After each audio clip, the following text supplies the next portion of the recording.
Selamat malam semua jemaat NLK, baik yang ada di Serang, di Taipei, di Citra maupun yang di Surabaya. Perkenalkan, nama saya Lydia Lintasialoho, salah satu bagian dari Jemaat Perintisan yang ada di Surabaya. Beberapa minggu yang lalu saya dipercayakan oleh Pak Stef untuk menjadi bagian dari orang-orang yang diberi kesempatan untuk bisa sharing di acara Heart Series ini. Sebelum saya mulai, mari kita bersama dalam doa. Tuhan, terima kasih ya Tuhan buat waktu ini ya Tuhan, buat kesempatan ini ya Tuhan. Engkau izinkan aku ya Tuhan untuk bisa membagikan ya Tuhan sedikit ya Tuhan tentang pengalamanku berjalan bersama dengan Engkau ya Tuhan.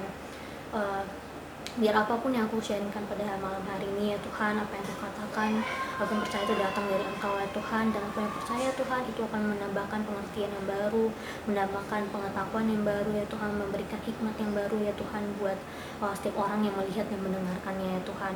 Aku serahkan ya Tuhan acara ini ya Tuhan, dari awal pertengahan hingga akhirnya ke dalam tangannya Engkau ya Tuhan, Engkau yang beracara, Engkau yang bertahta ya Tuhan. Terima kasih Bapak, terima kasih Yesus, dalam nama-Mu Tuhan, aku berdoa untuk syukur, haleluya, amin. Jadi sesuai dengan tema dari acara ini, yaitu Heart to Heart Series, saya akan membagikan tentang sesuatu yang secara personal itu benar-benar ngedefine dan mengubah pandangan saya kayak gitu. Pandangan saya tentang yang namanya tujuan hidup kita, tentang yang arti sebenarnya dari berkat itu, tujuan sebenarnya dari berkat, dan purpose atau callingnya kita yang kita temukan dalam Kristus Yesus, purpose-nya kita sebagai seorang yang percaya begitu. Nah, saya yakin dan percaya bahwa kita sebagai orang-orang yang percaya adalah orang-orang yang terpilih, orang-orang yang diberkati. Tuhan sudah menyediakan banyak berkat untuk kita. Tapi masalahnya ketika kita tidak punya pengertian yang benar tentang berkat itu, kita tidak punya pengertian yang benar tentang tujuan dari berkat itu, justru kita menjadikan berkat itu sebagai tujuan hidupnya kita. Setidaknya itu yang saya alami gitu. Nah, maksudnya gimana? Saya akan menjelaskannya. Jadi semenjak saya kecil tuh saya adalah orang yang tahu apa yang saya mau. Saya punya ambisi, saya mau mengejar, mau melakukan effort gitu, memberikan effort yang lebih untuk bisa mendapatkan apa yang saya mau. Bisa dibilang saya punya ambisi gitu. Nah, waktu saya masuk kuliah, setelah saya lulus SMA, saya diberikan kesempatan oleh Tuhan untuk bisa kuliah di salah satu universitas terbaik yang ada di Indonesia. Jadi setelah saya lulus SMA, saya pindah dari Medan ke Jogja. Di Jogja saya mulai tinggal sendiri, kemudian saya kuliah di universitas tersebut. Bapak Ibu bisa membayangkan, mungkin Bapak Ibu bisa membayangkan ketika saya berada kuliah di salah satu universitas terbaik yang di Indonesia, lingkungan yang saya hadapi adalah lingkungan yang mana orang-orangnya itu sangat-sangat kompetitif gitu. Mereka mau melakukan hal-hal yang lebih selain hanya kuliah kayak gitu. Dan waktu saya masuk pun itu sudah didoktrin seperti didoktrin oleh orang-orang yang ada di tempat kuliah saya, mulai dari kakak tingkat, dosen, terus staf-staf yang bekerja di sana. Mereka udah ngomong kayak gitu, kalian kalau misalnya cuma kuliah pulang kayak gitu, kalian nggak akan punya yang namanya karir yang sukses kayak gitu. Karena menurut pandangannya mereka, menurut pandangan orang-orang yang nggak mengerti atau pandangan orang-orang dunia, karir yang sukses, punya pekerjaan yang baik, punya posisi yang baik, itu adalah tujuan akhir gitu. Dan itu sempat menjadi pemikiran saya, dan itu sempat menjadi tujuan saya ketika saya belum benar-benar mengerti gitu. Dan di doktrin seperti itu dan punya lingkungan yang seperti itu, saya juga terikut dan ditambah juga saya memang orangnya punya dorongan drive dari diri saya sendiri untuk bisa berkembang kayak gitu. Saya nggak mau cuma kuliah pulang juga kayak gitu. Jadi selama 4 tahun kuliah, saya tidak hanya kuliah terus, tapi saya juga mencari kegiatan-kegiatan lain kayak gitu. Nah, saya ikut kegiatan lain tuh seperti ikut lomba, ikut daftar beasiswa, terus ikut exchange gitu atau summer school gitu. terus ikut kegiatan sosial juga. Nah, jadi di awal tahun saya kuliah saya udah buat list gitu, apa yang mau saya lakukan selama kuliah, garis besarnya seperti apa, yaitu list yang saya buat. Pertama saya mau organisasi dulu, itu saya organisasi. Di tahun kedua saya mau mulai ikut lomba dan daftar beasiswa. Terus di tahun ketiga juga masih melakukan hal sama, organisasi, ikut pelatihan-pelatihan, terus juga mulai cari-cari kesempatan untuk bisa summer school atau exchange ke luar negeri. Dan satu persatu dan yang terakhir list saya adalah mendapatkan karir yang bagus, bekerja di perusahaan yang besar kayak gitu, dengan gaji yang besar gitu, perusahaan multinasional. Satu persatu Tuhan kabulkan apa yang saya inginkan itu, blessing itu yang saya minta itu ada, satu persatu Tuhan kabulkan. Pertama mulai dari masuk organisasi, walaupun saya awalnya sempat struggle untuk masuk organisasi, tapi saya bisa masuk dari organisasi itu. Saya juga habis itu di tahun kedua saya mendapatkan beasiswa dari salah satu company nasional Indonesia, yang nggak hanya ngasih dalam bentuk uang, tapi mereka juga ngasih pelatihan kepemimpinan, pelatihan tentang karakter gitu. Terus di tahun kedua dan ketiga saya mulai ikut lomba, terus saya menangkan beberapa lomba gitu, dan itu bukan lomba yang diadakan oleh mahasiswa saja, tapi beberapa lomba yang diadakan oleh company besar multinasional yang ada di Indonesia kayak gitu. Terus di tahun keempat setelah saya mengerjakan skripsi saya summer school selama sebulan di Singapura kayak gitu. Setelah saya lihat kembali, Tuhan tuh benar-benar memberikan bahkan yang lebih dari apa yang saya minta. Contohnya saya hanya menginginkan dapat satu beasiswa, tapi Tuhan kasih 2. Saya ingin bisa menang satu lomba, tapi Tuhan kasih lebih begitu. Kasih lebih dan lebihnya tuh tidak hanya dalam jumlah gitu, tapi dari secara kualitasnya gitu. Terus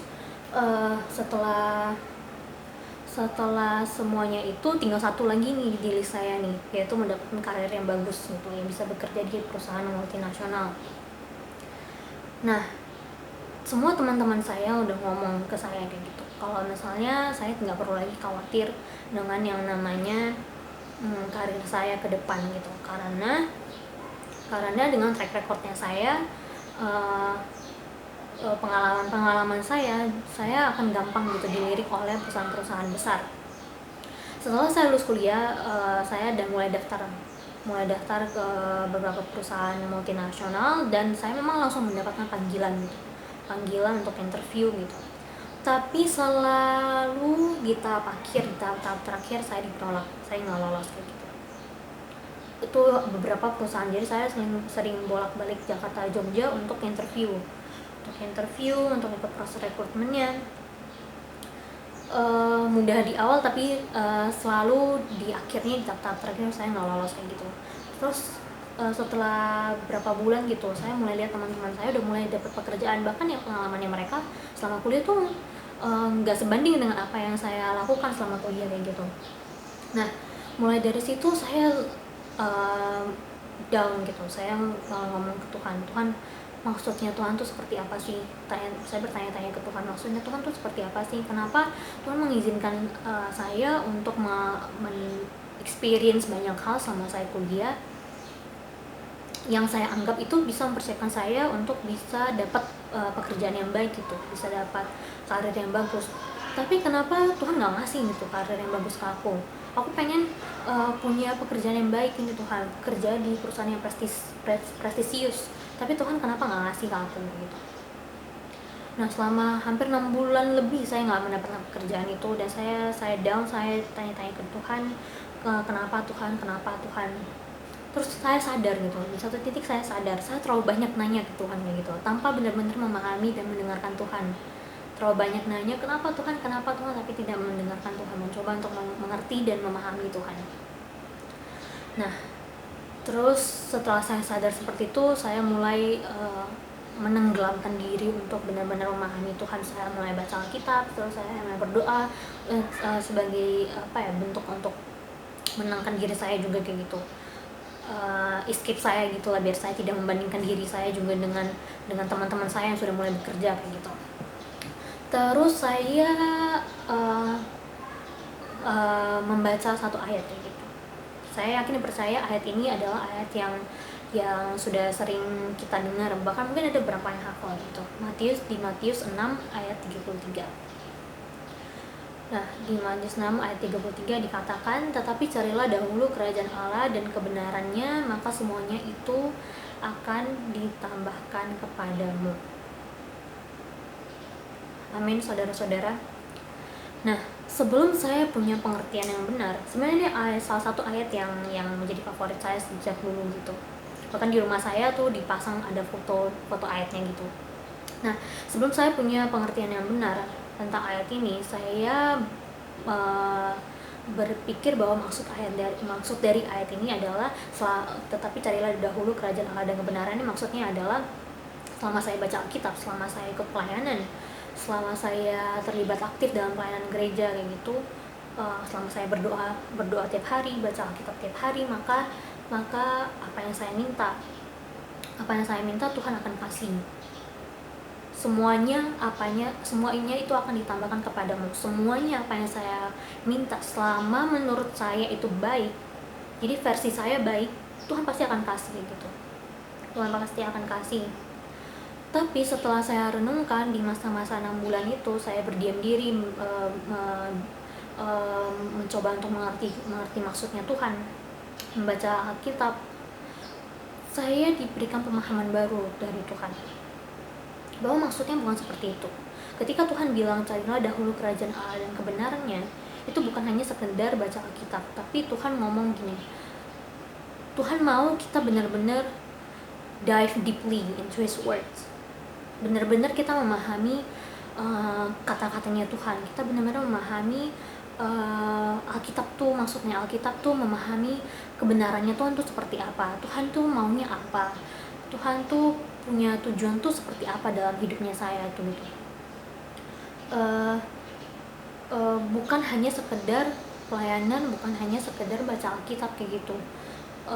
Karena saya sadar apa yang saya lakukan selama saya kuliah ini, saya memang terlibat dalam kegiatan-kegiatan gereja, tapi saya menomor duakan itu. Saya terlalu fokus dengan blessingsnya Tuhan di area kuliah saya gitu, di area sekuler seperti itu. Tapi saya menomor duakan itu. Saya selalu ngomong kalau misalnya apa yang saya lakukan ini untuk kemuliaan nama Tuhan, tapi sebenarnya apa yang saya lakukan itu nggak benar-benar untuk memuliakan namanya Tuhan, itu untuk fulfillment diri saya sendiri gitu, itu untuk memenuhi keinginan diri saya sendiri, bukan untuk kemuliaan namanya Tuhan gitu. Saya sadar sekarang kalau saya terlalu mengejar blessing seperti itu, tapi saya justru lebih jauh dari Tuhan kayak gitu. Saya tidak mengutamakan Tuhan, padahal sebagai seorang percaya, kita harus mengutamakan Tuhan, kita harus punya hubungan dengan Tuhan. Nah, saya kebalik, saya nggak punya hubungan dengan Tuhan, tapi saya terlalu mengejar berkatnya Tuhan, tidak mengejar Tuhannya. Nah, setelah kita punya pengertian yang benar, kita tahu maksudnya Tuhan itu seperti apa, kita benar-benar tenggelam dalam perkataannya Tuhan, tenggelam dalam maksudnya Tuhan itu seperti apa, tujuan kita mengerti tujuannya kita di dalam Tuhan itu seperti apa, hati kita juga berubah gitu. Itu yang saya alami, hati saya berubah, pemikiran saya berubah, mindset saya berubah, tujuan saya berubah. Tujuan saya bukan lagi mencari karir yang bagus, punya gaji yang besar, kerja di perusahaan yang prestisius, itu bukan lagi tujuan saya. Tapi Tuhan kasih tujuan yang baru, bahwa saya mau dipakai Tuhan untuk memberitakan Injil. Itu tujuan kita sebagai orang percaya gitu, yang ada di amanat agung, dipakai Tuhan dan diminta Tuhan untuk pergi ke seluruh dunia, kemanapun kita pergi, kita bisa spread the gospel, menceritakan tentang kasihnya Tuhan ke mereka, membawa orang-orang yang belum mengenal Tuhan untuk mengenal Tuhan. Saya dikasih pengertian seperti itu. Terus setelah sadar seperti itu, saya tidak lagi apply pekerjaan di Jakarta. Terus saya dikasih kesempatan ke Tuhan untuk bisa pindah ke Surabaya, karena waktu itu Kak Aldo minta saya untuk bantu mengurus seminar musik di Surabaya. Dan saya pindah ke Surabaya. Setelah saya pindah ke Surabaya, saya cari pekerjaan di perusahaan-perusahaan lokal yang ada di Surabaya. Terus waktu itu sebelum saya bekerja, Pastor Michael datang ke Surabaya dan Pastor Michael bernubuat ke saya kalau saya akan menjadi seorang speaker gitu. Menjadi seorang speaker di suatu simposium gitu, katanya Pastor Michael, itu yang dinubuatin ke saya.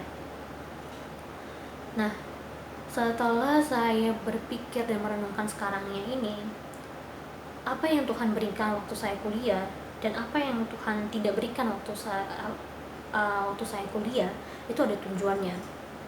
Setelah saya tahu kalau saya dinubuatkan seperti itu, awalnya saya bingung kan, Tuhan kalau misalnya Tuhan nggak ngasih saya karir yang bagus, jadi buat apa saya bisa dapat beasiswa, saya bisa keluar negeri, interaksi dengan berbagai tipe orang, uh, punya bisa memperluas pemikiran saya, knowledge saya, buat apa kalau misalnya saya hanya akan bekerja di perusahaan biasa-biasa aja kayak gitu, nggak punya karir yang bagus, kerja di perusahaan yang besar gitu.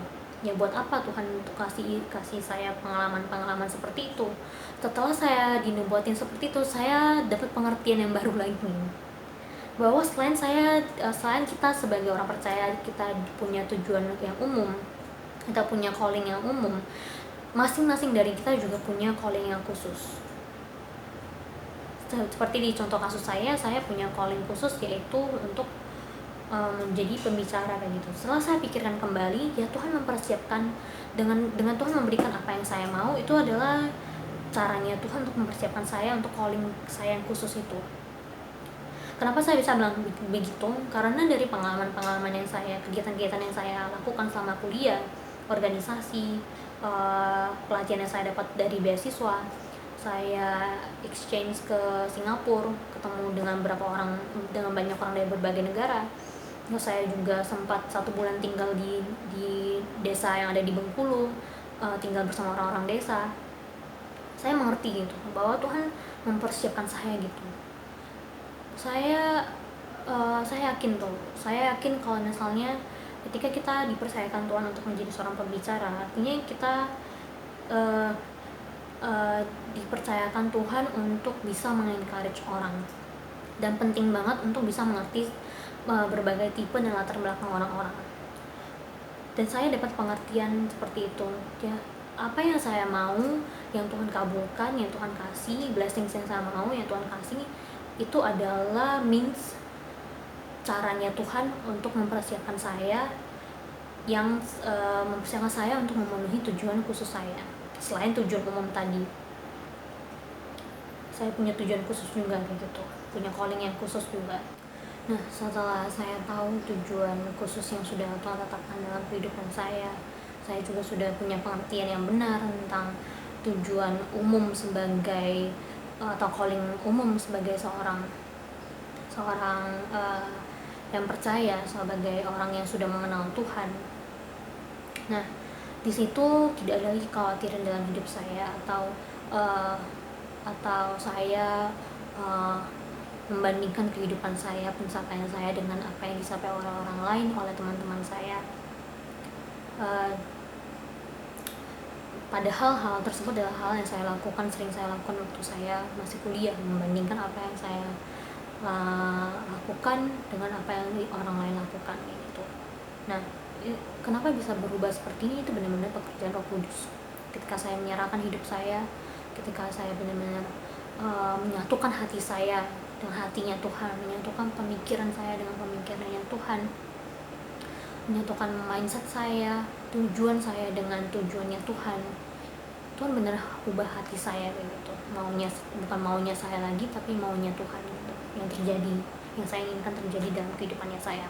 Nah, makanya di Surabaya ini saya bertekad gitu untuk ke diri saya sendiri. Saya tidak mau lagi mengulangi apa yang saya lakukan waktu saya kuliah, menomorduakan Tuhan gitu. Tidak menjadi alat atau agennya Tuhan untuk memberitakan Injil. Saya mau bertekad untuk mulai berubah. Nah, di Surabaya ini ketika saya bekerja, ini salah satu cerita yang menurut saya benar-benar pekerjaan Roh Kudus gitu. setelah saya pindah Surabaya, saya benar-benar merasakan saya dikasih belas kasihan yang berbeda dari Tuhan. Belas kasihan yang tidak hanya sekedar merasa kasihan dengan orang lain, tapi saya bisa benar-benar bisa sangat sedih sampai saya menangis gitu. Sampai saya menangis dan Tuhan ngomong, ini adalah hatinya Tuhan ini. Hatinya Tuhan ketika melihat orang-orang yang terhilang gitu. Saya punya belas kasihan yang sampai saya mendoakan mereka. Saya berani untuk telepon mereka langsung untuk mendoakan mereka, hal-hal yang tidak akan saya lakukan sebelumnya gitu. Dan salah satu cerita yang menarik tentang pekerjaan Roh Kudus yang membantu saya untuk memenuhi panggilan umum saya adalah ketika saya bekerja, terus tiba-tiba saya terdorong oleh Roh Kudus untuk ngobrol dengan salah satu teman kerja saya. Nah, teman kerja saya ini termasuk salah satu orang yang skeptis gitu tentang Tuhan. Dia Kristen, tapi ya Kristen yang KTP saja gitu kan. Nah, entah kenapa saya terdorong, terus saya datang ke mejanya dia, terus lalu saya nanya, Caca gereja di mana gitu. Saya nanya tentang backgroundnya dia, gerejanya di mana. Terus entah kenapa saya langsung share tentang Roh Kudus. Saya langsung share tentang kasihnya Tuhan kayak gitu. Saya tantang dia untuk benar-benar mengenal Tuhan gitu, jangan hanya sekedar gereja aja gitu, tapi mencoba untuk benar-benar mengenal Tuhan kayak gitu. Dan dia bilang, ya mungkin ya saya emang harusnya seperti itu. Dia bilang kayak gitu, respon dia seperti itu. Dan selama saya share tentang Tuhan ke dia, sambil saya ngomong, dalam hati saya sendiri kaget gitu. Dalam hati saya sendiri saya kaget saya bisa ngomong hal-hal seperti itu. Karena saya bukan tipe orang seperti itu dulu. Selama saya kuliah, walaupun saya udah terlibat pelayanan gitu kan, kesaksian saya ada kesaksian yang berkaitan dengan kesuksesan gitu, gimana Tuhan begitu baik. Yang saya sharing ke orang lain adalah gimana Tuhan tuh begitu baik, memberikan saya ini itu, kesempatan ini itu, tapi tidak pernah memberitakan ngasih tahu tentang bagaimana setiap orang tuh butuh kasihnya Tuhan, setiap orang tuh butuh Tuhan gitu. Tidak pernah benar-benar tentang itu. Saya sendiri, kenapa saya tidak pernah share tentang itu? Karena saya malu gitu. Saya tidak mau terlihat rohani, terlalu terlihat rohani gitu. Karena environment saya adalah orang-orang yang menggunakan usaha sendiri untuk mencapai sesuatu. Mereka punya tujuannya tuh berbeda. Tujuannya adalah punya karir yang bagus kayak gitu. Dan saya tidak mau terlihat berbeda dari mereka gitu. Saya tahu itu salah, benar-benar salah banget. Terus setelah saya punya pengertian ini seperti itu, saya sampai kaget bagaimana Roh Kudus bekerja sama dengan saya, sampai saya bisa ngomong hal-hal yang nggak akan saya pernah ngomongin dulu kayak gitu. Dimana saya juga punya belas kasihan yang berbeda dari yang dulu saya punya. Nah, bahkan saya sekarang ketika saya melihat orang-orang, ketika saya sedang diem gitu atau lagi sendiri, saya langsung teringat kayak gitu, atau teringat tentang bagaimana orang-orang yang dulu saya admire di kuliah, sekarang saya merasa kasihan dengan mereka gitu. Saya merasakan belas kasihan ke mereka, compassion ke mereka, karena apa yang mereka kerja, apa yang mereka lakukan itu adalah untuk mendapatkan kehidupan yang semu gitu. Mereka bekerja, mereka ikut lomba, ikut kegiatan-kegiatan sosial, ikut kegiatan-kegiatan organisasi.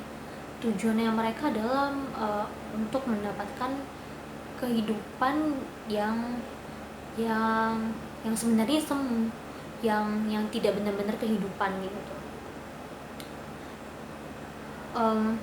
Karena kenapa saya bisa bilang begitu? Karena di 1 Yohanes 5:12 itu Tuhan ngomong begini dalam versi bahasa Inggrisnya. 1 Yohanes 5:12. Whoever has the Son has life. Whoever does not have God's Son does not have life. Jadi siapapun yang punya anaknya Tuhan Yesus itu punya hidup. Siapapun yang nggak punya Yesus dalam hidupnya mereka, itu mereka nggak punya hidup. Jadi sebenarnya orang-orang itu nggak bisa hidup tanpa Tuhan, nggak bisa hidup tanpa kasihnya Yesus, kasihnya Tuhan kayak gitu. Jadi saya tidak ada lagi yang namanya iri dengan mereka, iri dengan apa yang mereka capai gitu. Tapi benar-benar Tuhan gantikan itu dengan dorongan untuk bisa menjangkau mereka gitu, menjangkau orang-orang di sekitar saya yang belum benar-benar punya pengertian yang benar, yang belum mengenal kasihnya Tuhan gitu. Nah, dari cerita-cerita saya ini tentang blessings, tentang calling, tentang purpose, sebenarnya ini semua ketika saya pikirkan kembali gitu, semuanya ini balik lagi tentang yang namanya kasihnya Tuhan yang begitu besar gitu. Pertama, kasihnya Tuhan yang begitu besar buat saya, yang Tuhan tahu saya ini orang yang tidak konsisten dulu. Saya orang yang suam-suam kuku, yang hanya mengejar berkatnya Tuhan, tidak mengejar Tuhan. Tapi Tuhan benar-benar baik banget, Tuhan benar-benar sayang banget sama saya. Kasihnya Tuhan tuh benar-benar besar banget buat saya. Yang ketika saya pikirkan tuh benar-benar membuat saya terharu gitu, membuat saya, oh Tuhan, emang ini aku siapa gitu kan, sampai Tuhan benar-benar ngasih effort segitu besar untuk membawa saya kembali gitu. Benar-benar saya amazed dengan apa yang Tuhan kerjakan gitu. Terus yang kedua adalah tentang kasihnya Tuhan ke orang lain gitu, ke setiap orang yang terhilang, ke humanity. Sebenarnya kita gak layak gitu, gak layak untuk diselamatkan oleh Tuhan. Siapa kita gitu? Kita hanya dibuat dari debu dan tanah. Tuhan yang memberikan kita nafas kehidupan. Kalau Tuhan mau ambil, Tuhan bisa ambil aja. Dan Tuhan sebenarnya nggak butuh cintanya kita, kasihnya kita ke Dia gitu. Tapi Tuhan mau kita datang ke Dia. Tuhan mau menerima kita dengan keadaannya kita. Tapi di saat yang bersamaan, Tuhan nggak mau melihat kita seperti ini. Tuhan menerima kita, tapi di saat bersamaan Tuhan nggak mau melihat kita seperti ini, yang hancur, yang tidak punya pengertian yang benar, yang tidak punya tujuan yang benar dalam hidup ini gitu. Ketika saya sering saya kayak space out gitu, terus saya teringat dengan kasihnya Tuhan, dengan kemurahannya Tuhan buat saya, itu semakin mendorong saya untuk membagikan itu ke orang lain, benar-benar menjalani tujuan hidup saya, menjalani panggilan Tuhan untuk share the gospel gitu ke orang lain, tidak hanya berhenti ke diri saya sendiri, tapi membagikan itu ke orang lain. Jadi semuanya, apapun yang saya lakukan itu, apapun yang saya lakukan yang sesuai dengan Tuhan, yang tidak sesuai dengan kehendaknya Tuhan, semua balik lagi berbicara tentang kasihnya Tuhan.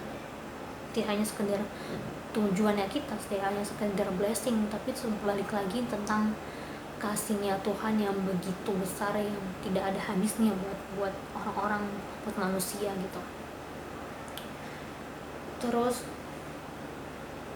yang bisa saya simpulkan dari apa yang saya sharingkan malam ini adalah bahwa kita punya dua tujuan dalam hidupnya kita. Pertama, tujuan secara umum, yaitu untuk spread the gospel, spread His love to other people. Yang kedua adalah kita juga punya tujuan yang khusus, panggilannya kita yang secara khusus, yang benar-benar unik untuk diri kita sendiri. Kenapa saya bilang unik? Karena kita diciptakan menurut gambar dan rupanya Tuhan, dan kita tidak ada orang yang sama dengan kita gitu. Dan Lydia, saya hanya ya cuma ada satu Lydia di dunia ini. Bahkan orang yang kembar pun mereka punya fingerprints yang berbeda, mereka punya tujuan yang berbeda, tapi tujuan khusus yang berbeda, tapi semuanya itu mengarahkan pada tujuan umum, yaitu kita untuk uh, untuk untuk spread the gospel gitu, memberitakan Injil ke orang-orang. Nah, jadi saya dari apa yang saya sharingkan, saya mau encourage semua orang yang mendengarkan, saudara-saudara yang mendengarkan, bahwa ketika kita tidak mengerti apa yang Tuhan kerjakan, ketika apa yang kita inginkan itu tidak terjadi, kita harus koreksi diri kita terlebih dahulu. Apakah benar apa yang kita inginkan itu sesuai dengan kehendaknya Tuhan? Apakah yang kita mau itu benar-benar maunya Tuhan? Apakah yang kita mau itu membantu kita untuk mencapai tujuan kita di dalam Tuhan, memenuhi panggilannya kita di dalam Tuhan? Kalau kita punya pengertian yang benar, maka kita tidak akan lagi yang namanya kecewa atau merasa bahwa Tuhan tidak sayang dengan kita dengan tidak memberikan apa yang kita mau. Tapi kita jadi tahu bahwa ketika Tuhan tidak memberikan apa yang kita mau, itu adalah proteksinya Tuhan, itu adalah perlindungannya Tuhan dari hal-hal yang kita anggap baik menurut versinya kita, padahal sebenarnya itu membuat kita jauh dari Tuhan, membuat kita jauh dari kehidupan itu sendiri, yaitu Yesus Kristus. Dan saya mau supaya kita belajar gitu, bahwa ya kita buka hati kita, jangan mengeraskan hati kita menuntut atau ngotot ke Tuhan. Tuhan, ini yang saya mau, Tuhan ini yang saya mau, mau gimana pun aku mau kayak gini, mau ini yang terjadi gitu. Jangan seperti itu, tapi kita belajar untuk benar-benar tenggelam dalam kasihnya Tuhan, tenggelam dalam perkataannya Tuhan, tenggelam dalam pikirannya Tuhan, hatinya Tuhan. Jadi kita bukan lagi keinginan kita yang muncul atau keinginan kita yang terjadi, tapi keinginannya Tuhan. Jadi kita sudah menjadi satu dengan Tuhan, keinginan kita menjadi keinginan kita sesuai dengan keinginannya Tuhan, pemikiran kita adalah pemikirannya Tuhan, seperti itu. Demikian yang bisa dapat saya sharingkan.